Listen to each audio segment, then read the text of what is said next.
Hola, ¿qué tal? Bienvenidos a Gremio Deportivo. Estamos arrancando una emisión más de este podcast donde hacemos análisis y hacemos previas o post de lo que han sido los grandes eventos deportivos en lo que va corriendo el año deportivo.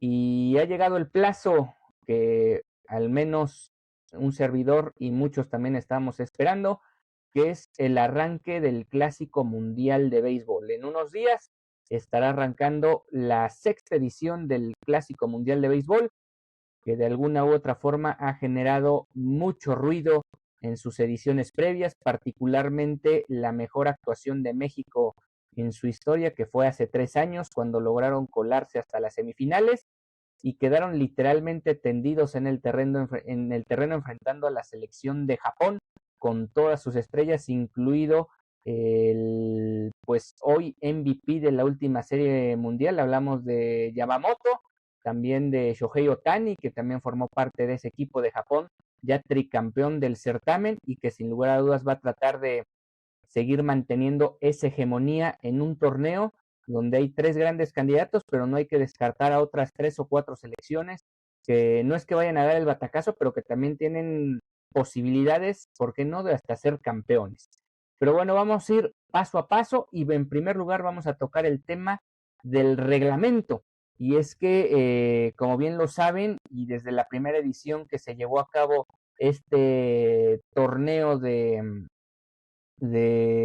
béisbol, bueno, tiene ciertas reglas que se tienen que ir cumpliendo para que de alguna u otra manera pues tengamos los resultados que sobre todo por ser la gran mayoría de ellos lanzadores o bateadores o peloteros como tal de las grandes ligas, pues bueno, se mantengan dentro de lo que es el ritmo de competencia, pero al mismo tiempo libre de lesiones, que es lo que más le preocupa a los equipos que le pagan millones de dólares a la gran mayoría de, si no es que a todos los que se encuentran, bueno, los que formen parte obviamente de grandes ligas, participando en este Clásico Mundial de Béisbol 2026.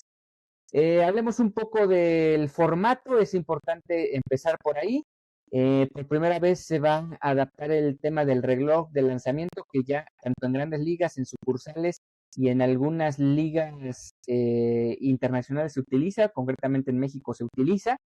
Bueno, son 15 segundos los que van a tener los lanzadores para estar entre un lanzamiento y otro haciendo tal cual el mismo, y 18 segundos siempre y cuando tengan corredores en base. En todo momento los bateadores deben estar listos en la caja de bateo y tienen que estar con al menos 8 segundos de anticipación para que el juego fluya de manera más rápida.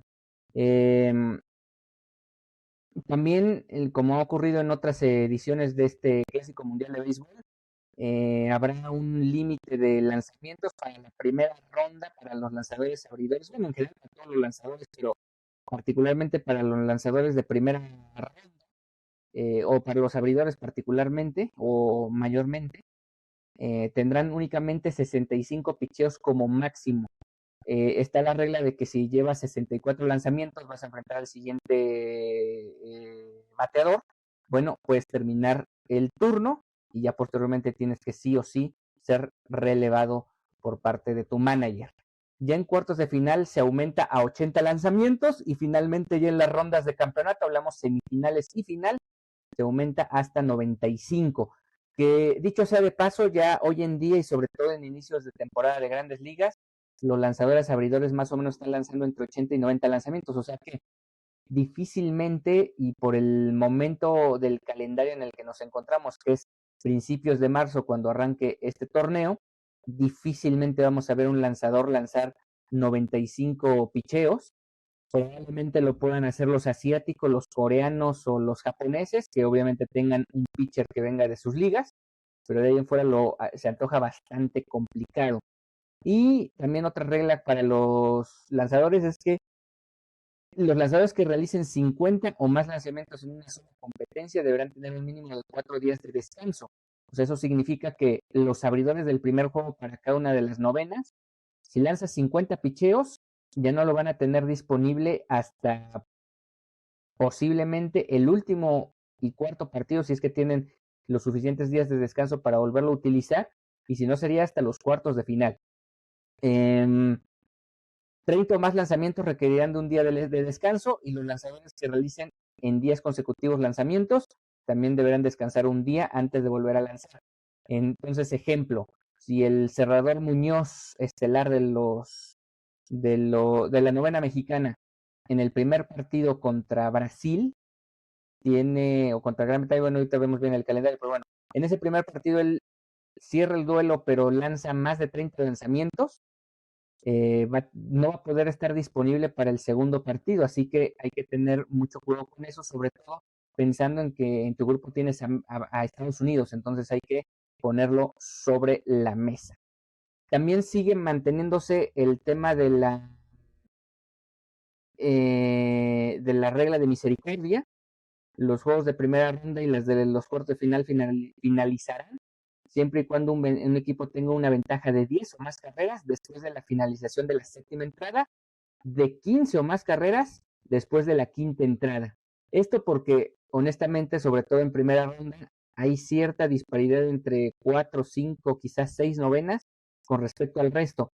Yo, por ejemplo, y lo sabemos por antecedentes, que Italia es una selección que dices, bueno, Italia juega en béisbol, probablemente no tienen la tradición o cultura deportiva que se tiene sobre todo en varios países de Latinoamérica, pero sin lugar a dudas es un equipo, y como la gran mayoría de ellos, si no es que todos, que van a estar reforzados con jugadores de grandes ligas que ya sean descendientes de italianos o que de alguna u otra manera tienen una relación, un vínculo con la selección italiana.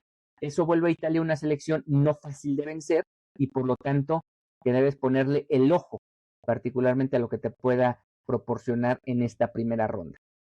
¿Cómo van a funcionar los desempates? Que ojo, hace 2 ediciones México se metió en un embrollo con este tema de los empates en decisión de desempates con Venezuela, lo recordarán allá en Guadalajara, que fue todo un caso, todo un tema y toda una situación que se habló en ese momento. Bueno, el primer desempate se basará en el desempeño directo entre los equipos, o sea, si hay 3 o más equipos empatados con el mismo récord, pues se irá al mejor récord entre esos equipos, entre los juegos directos que hayan tenido entre ellos.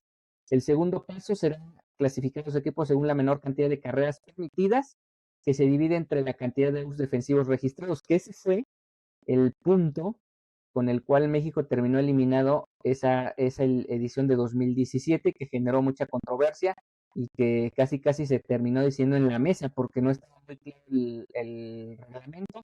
Tanto venezolanos como mexicanos argumentaban que podían avanzar, y al final de cuentas fue el equipo o la novena de Venezuela la que terminó avanzando a la siguiente fase. El siguiente paso sería el equipo con la menor cantidad de carreras limpias, divide entre la menor cantidad de outs defensivos. Luego el cuarto paso se clasificarían los equipos según el promedio de bateo más alto de los juegos entre los equipos empatados. Y si de eso no se logra determinar quién puede avanzar o quiénes pueden avanzar, se determinará mediante sorteo. La verdad es que ojalá no tengamos que llegar a ese punto, porque es entrar otra vez en la controversia que se dio hace 2 ediciones, que fue propiamente ya hace 9 años. Pues bueno, ¿cuáles son algunos de los puntos a resaltar en general del torneo? Vamos a hablar un poco sobre la novena mexicana, sobre las grandes potencias, sobre el cuadro principal, pero vamos a ver un poco sobre qué podemos tener en este torneo.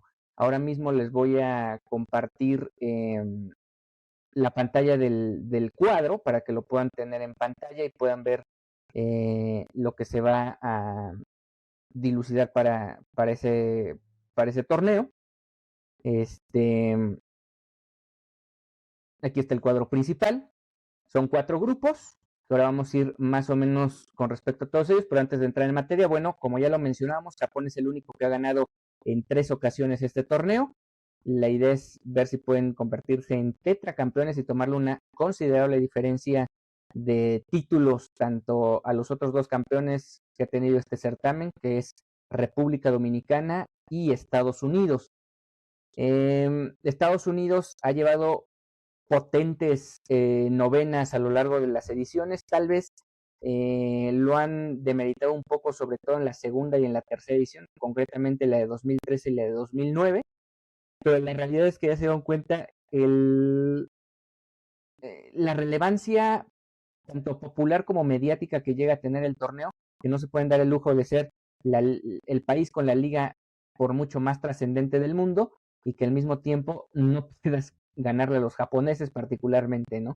Entonces es una cuota pendiente, que por cierto, ya lo estaremos hablando del Grupo de México, también es el coco de Estados Unidos, el equipo, la novena mexicana, se han enfrentado en múltiples ocasiones y México tiene marca a favor en contra de los Estados Unidos.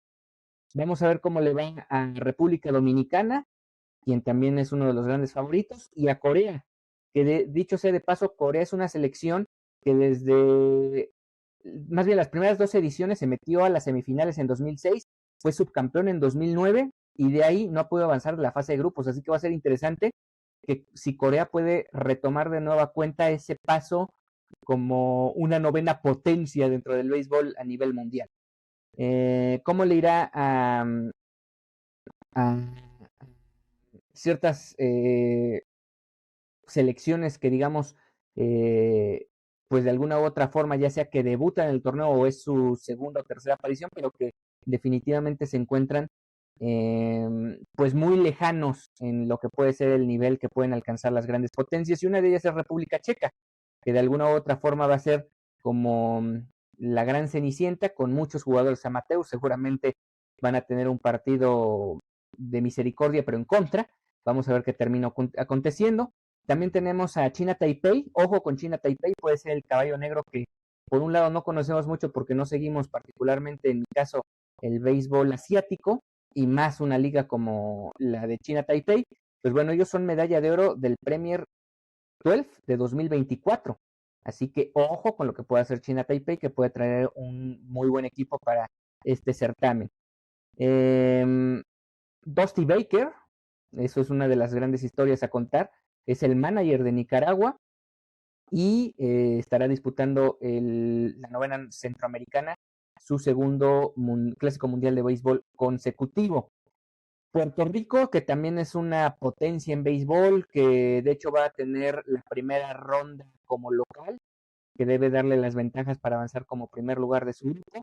Bueno, vamos a ver si después de que llegaron a ser finalistas tanto en 2013 como en 2017, pueden volver a escalar posiciones. Hay que recordar que el año pasado México les dio la vuelta en cuarto de final en ese dramático partido y los terminó eliminando. Así que Puerto Rico, y que por cierto, si la lógica se impone, estarían enfrentando precisamente a la novena mexicana en la ronda de los cuartos de final de nueva cuenta y sería la hipotética revancha para la novena puertorriqueña. Y bueno, México de alguna u otra forma sorprendió en el 2023, no se esperaba que llegaran tan lejos como fue hasta las semifinales y tener en un puño a Japón, porque de hecho estuvieron en algún momento por arriba de los japoneses. Sin embargo, ese doblete productor de Munetaka Murakami les dio la posibilidad de meterse al final y alcanzar el campeonato posteriormente en la gran final. Bueno, vamos a meternos al tema del cuadro rápidamente para ir avanzando en otros temas.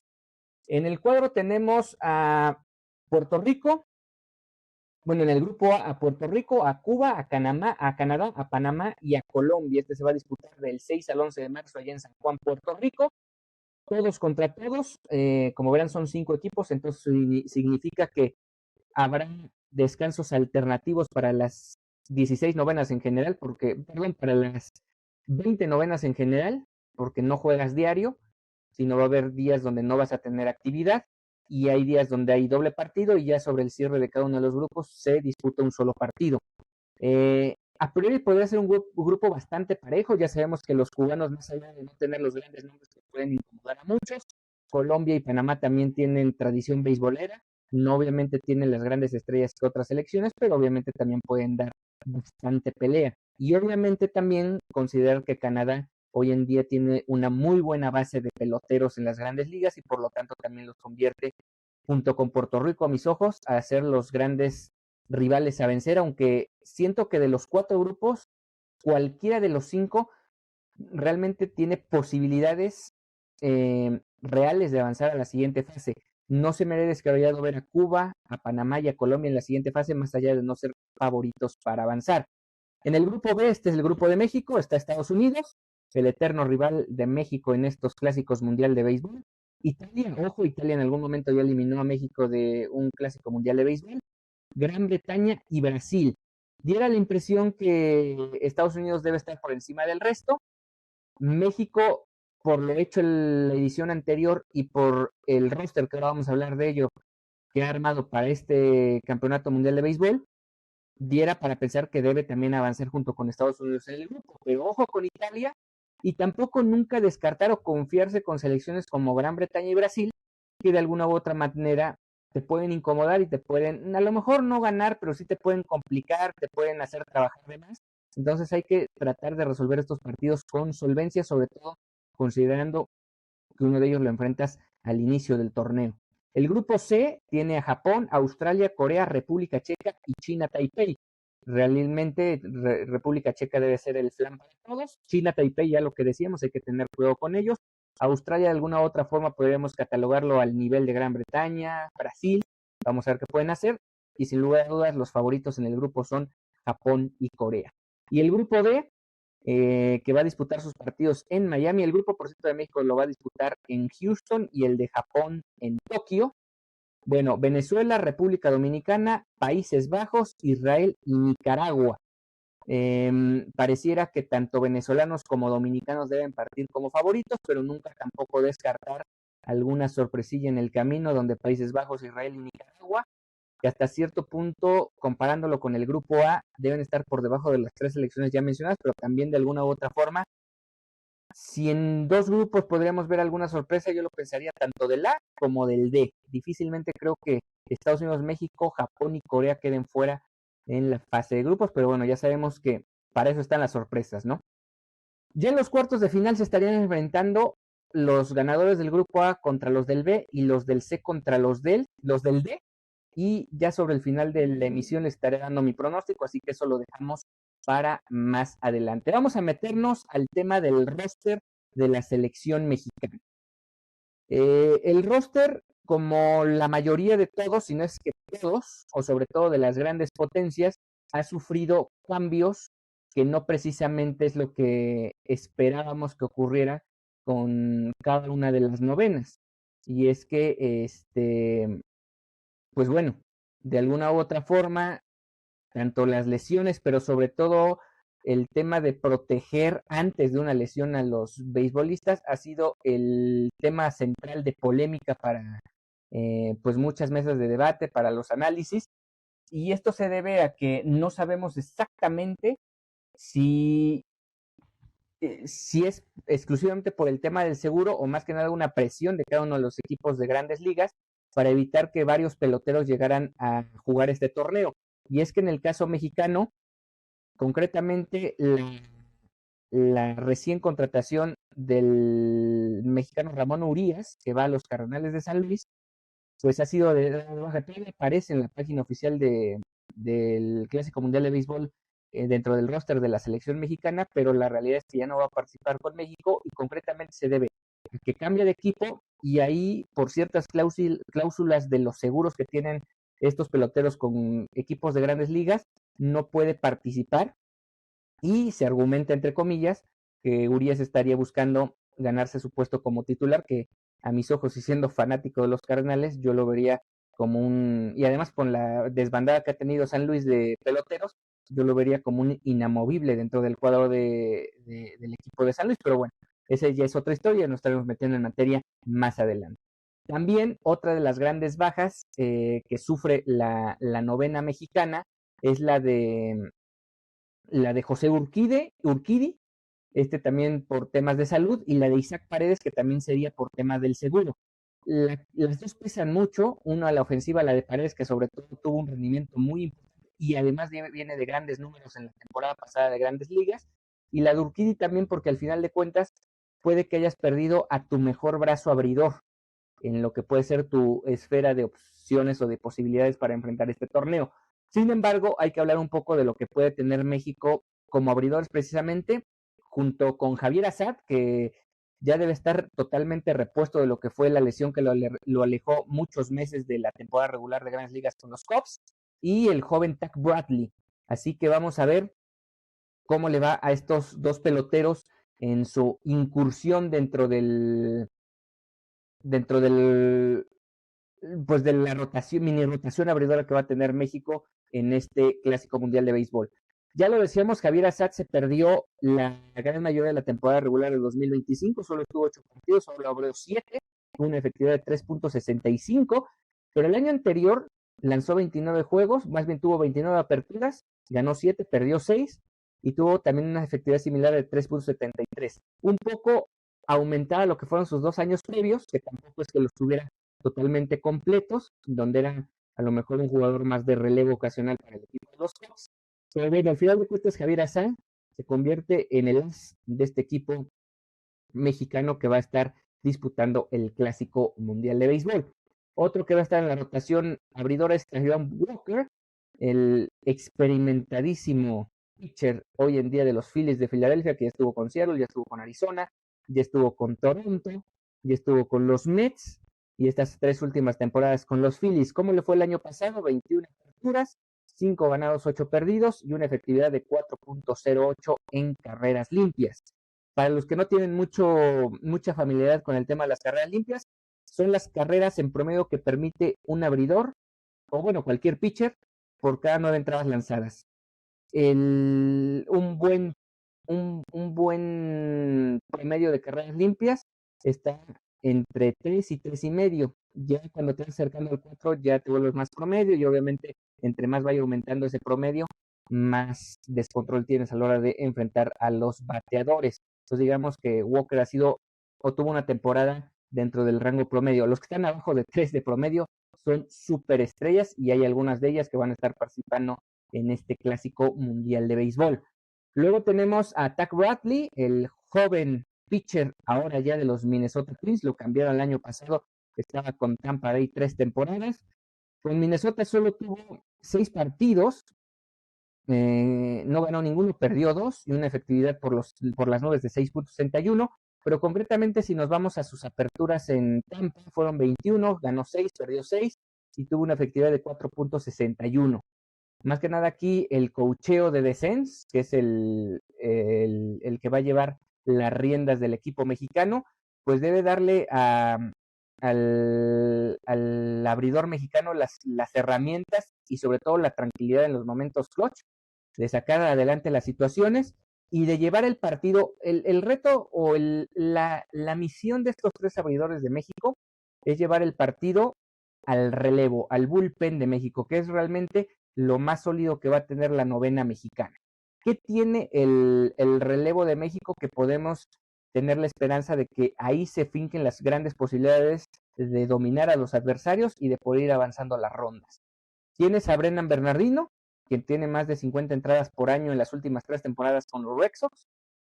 También tenemos a Robert García, quien viene de su mejor campaña en grandes ligas con los Rangers, 64 innings, 2.95 de efectividad. Acuérdense lo que les mencioné de la efectividad. Bueno, él está por debajo de 3.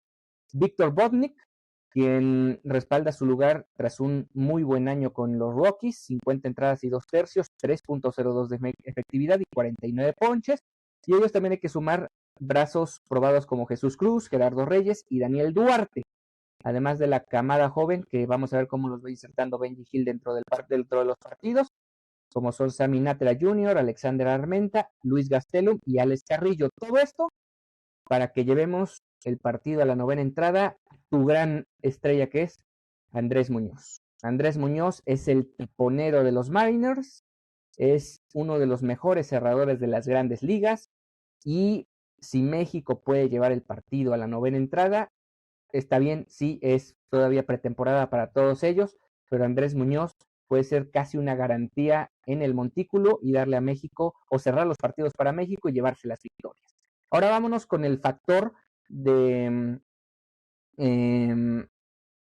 de del equipo de ataque o de la ofensiva. Vas a contar muy importante con la presencia del catcher Alejandro Kirk, uno de los grandes bombarderos de grandes ligas. Tiene poder el mexicano. Eh, en el cuadro vas a contar con nombres como Luis Urias, con Rowdy Telles, con Jared Serna. A lo mejor no son nombres de Joey Meneses, por supuesto, no son nombres de mucha relevancia a la ofensiva, pero sí a la defensiva. Entonces, También tienes que jugar buena pelota a la defensiva cuando vengan los batazos calientes, tratar de dominar a tus adversarios, sobre todo cuando vas a enfrentar a novenas de mucho poder, y ya lo vamos a ver con Estados Unidos. Pues es muy importante contar con una defensiva que sea capaz de complementar el trabajo del pitcher, así que el cuadro va a ser muy importante.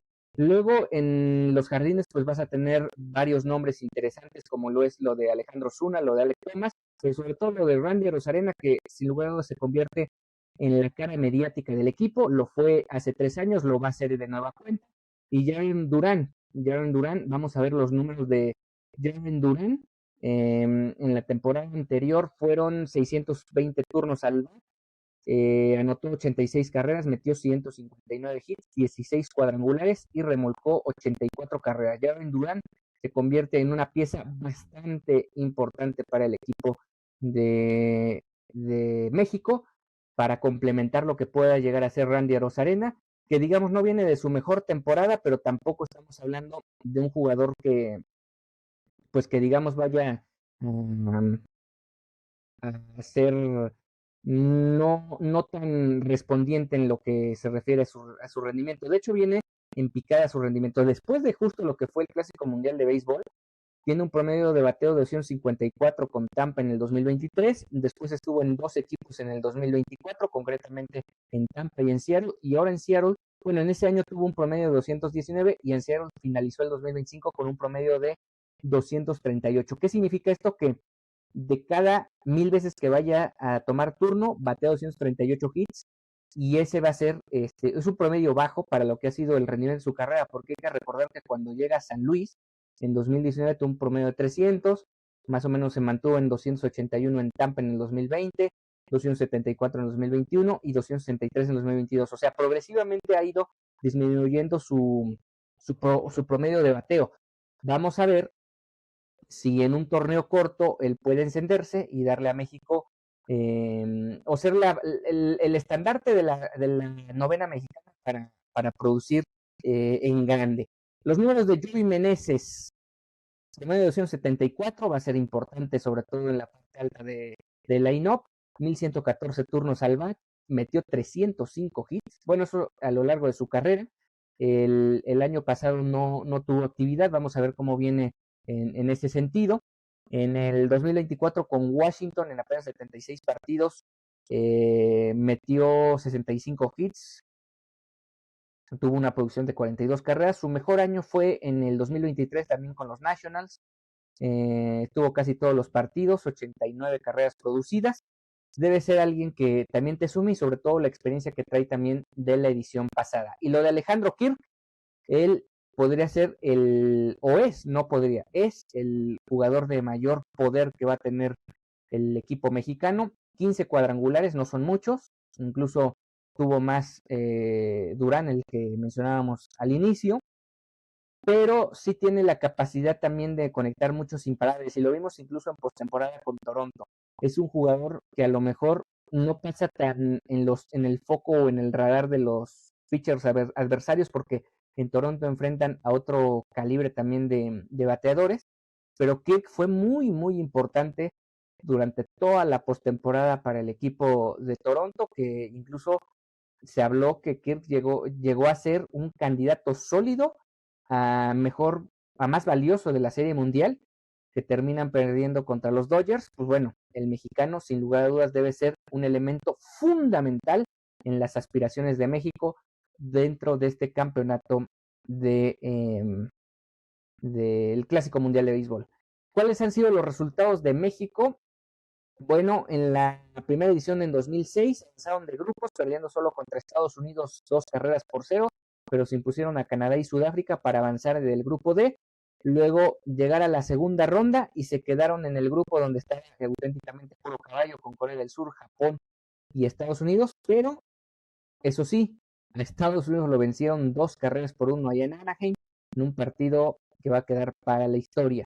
En el 2009 cambió un poco el formato del Clásico Mundial. Enfrentaron en primera ronda a Australia. Australia los masacró 17-7. Fueron al partido de eliminación contra Sudáfrica, al que también masacraron 14-3. Lograron avanzar para enfrentar de nueva cuenta a Australia, al que vencieron misericordiamente 16-1. y finalmente avanzaron al partido pues digamos, para ver quién se quedaba con el grupo.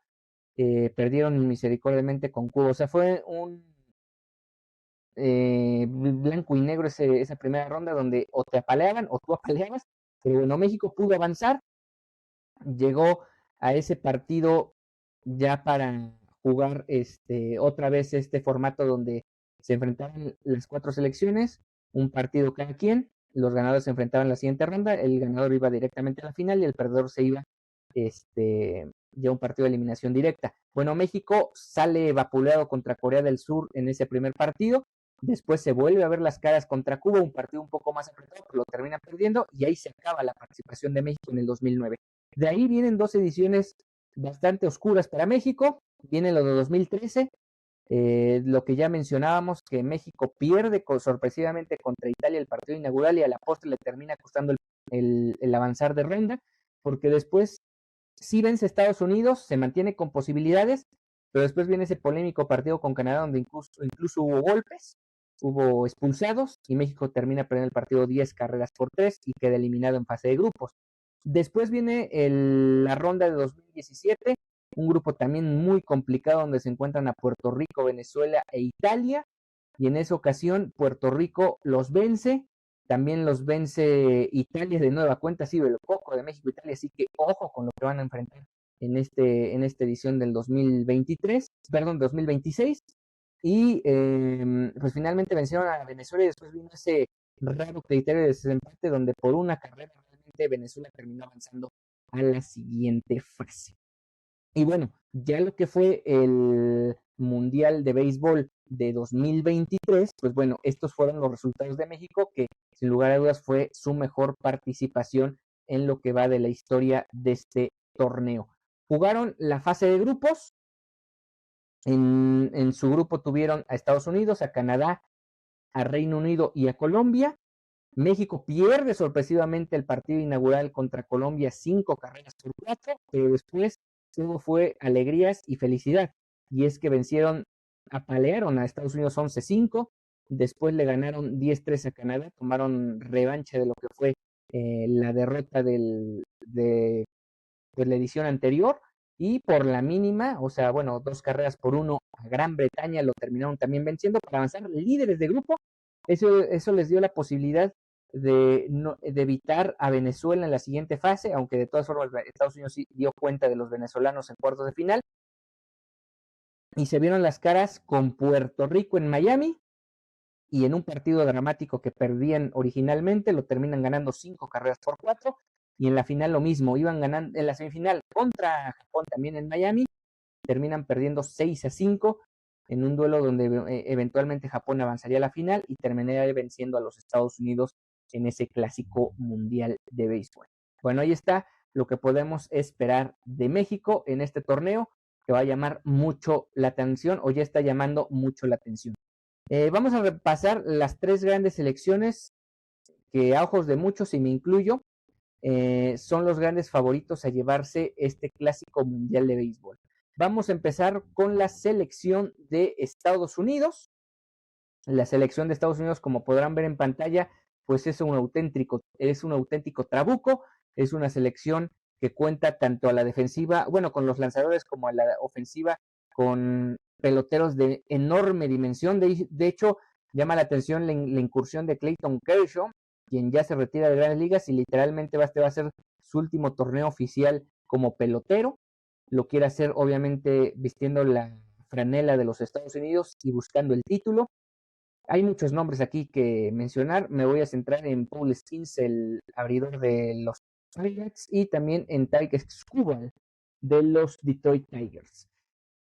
Skeens tiene una microscópica efectividad del año pasado de 1.97.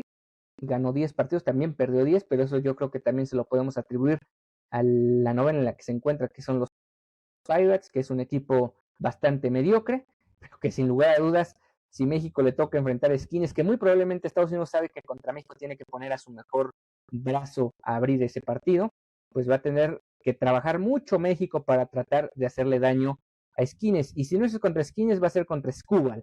Skubal, 13 ganados, 6 perdidos el año pasado, 2.21 de efectividad. Es otro de los grandes caballos que trae Estados Unidos para este torneo. Y sin lugar a dudas, otro con el que si México lo tiene que enfrentar va a tener que trabajar fuerte y sólido para poderlo vencer. Eso con la novena de Estados Unidos. En cuestión de picheo, ya verán todos los nombres que están: Logan Webb, lo de Kershaw, que con todo y que sea un veterano, pues poquito y poquito puede dominar a cualquiera. Waka, Whitlock, Spire, Miller, etc. Y luego a la ofensiva ahí está Kyle Relige de los Mariners. También está Alex Bregman, eso en el cuadro. Bryce Harper, Paul Goldschmidt, ya jugadores veteranos, pero que de igual manera te van a volar la pelota cualquier cantidad de ocasiones. Aaron Judge, Kyle Schwarber, Byron Buxton. La realidad es que el trabuco que va a comandar Mark DeRosa debe dar para que este equipo se convierta en uno de los grandes favoritos para llevarse el título. Y si no es Estados Unidos, pues va a ser el tricampeón Japón el que ponga el ritmo y ponga las carreras. La novena de Japón tiene pues muchos nombres que ya se encuentran en grandes ligas, otros más que forman parte de su liga, que también es muy competitiva, probablemente la segunda mejor de todo el orbe. Ahí va a estar el MVP de la última serie mundial, Yoshinobu Yamamoto. También va a estar jugadores que ya están en grandes ligas como Kikuchi. Hay nombres que a lo mejor no tenemos mucha referencia por lo que han desarrollado, sobre todo allá en el continente asiático. Obviamente va a estar Shohei Ohtani, él va a ser bateador designado, no se espera que lance en este certamen. Sasaki, que era otra de las grandes estrellas que recién se va a sumar a las filas de las grandes ligas, no va a participar precisamente por el tema de llegar a grandes ligas, pero no deja de ser un equipo muy parejo, muy sólido. Muy probablemente enfrentes un line-up muy parejo más allá de Ohtani, donde cada uno de ellos va a tener mucho contacto, te van a hacer daño por muchas vías, y al ser el tricampeón del certamen, pues es sin lugar a dudas el gran favorito para de nueva cuenta repetir. Y al que yo denomino el Brasil del béisbol, por la cantidad de peloteros que surgen en una isla tan pequeña como es la de República Dominicana, pues hay que contemplarlos y hay que mencionarlos y no hay que menospreciarlos, ni mucho menos. Es un equipo también muy sólido. A lo mejor uno de los grandes brazos que van a tener va a ser el de Sandy Peralta. Sandy Peralta el año anterior con el equipo de los Marlins, 11 ganados, 12 perdidos, una efectividad por los aires, pero no deja de ser un pelotero que te puede ofertar grandes cosas a lo largo del torneo, y que sin lugar a dudas debe darte pues muchas posibilidades de mantener al equipo de Dominicana peleando. Y ahí también va a estar Peralta, van a estar nombres como Brian Tello, Elvis Alvarado, Ser Anthony Domínguez, Camilo Doval, Carlos Esteves, Denis Santana, ya el mencionado Wandy Peralta, Albert Abreu. En realidad, el punto es que el equipo de Dominicana no va a desentonar. Y a cuestión de ofensiva, a mí me parece que es el equipo de más poder.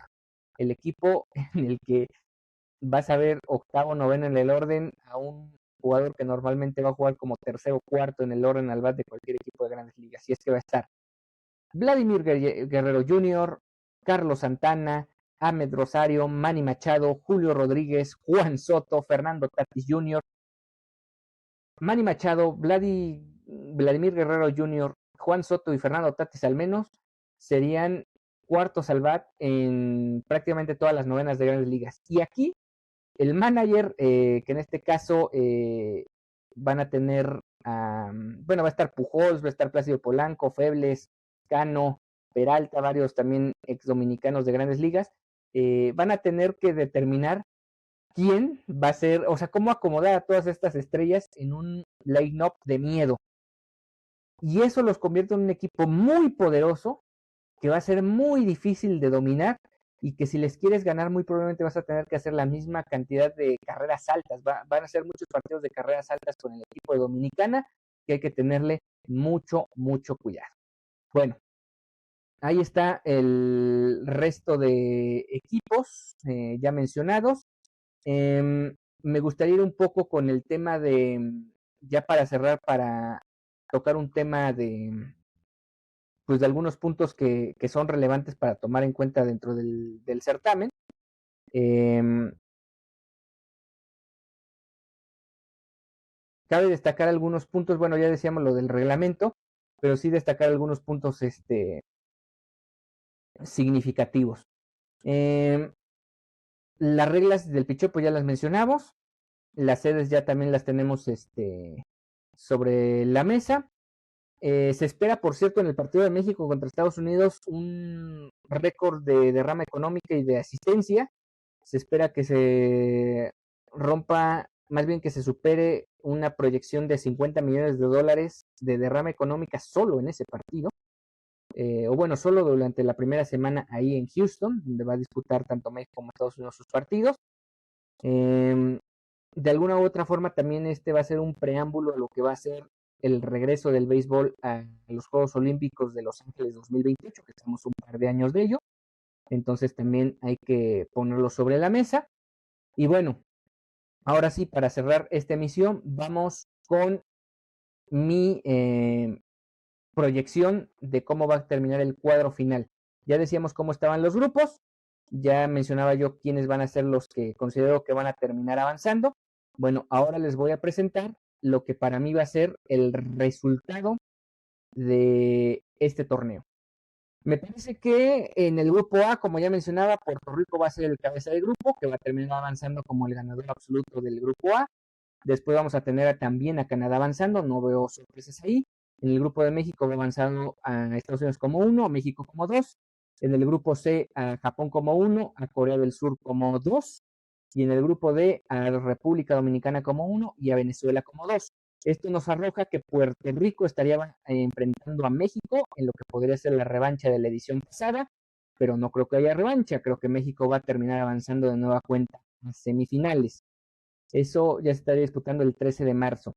Ese mismo, bueno, al siguiente día estaría jugando Estados Unidos contra Canadá. Creo que el equipo de la hoja de Maple puede darle pelea a Estados Unidos, pero no creo que los termine eliminando, así que veo también a Estados Unidos en semifinales. Para el grupo C, Japón enfrentaría al segundo lugar del grupo D. En este caso pensaría que sería Venezuela. Japón también avanza a semifinales. Y República Dominicana enfrentaría a Corea. Y veo a República Dominicana avanzando a semifinales. De tal caso que la semifinal me queda de nueva cuenta México contra Japón. Revancha para México en semifinales. Y Estados Unidos contra República Dominicana.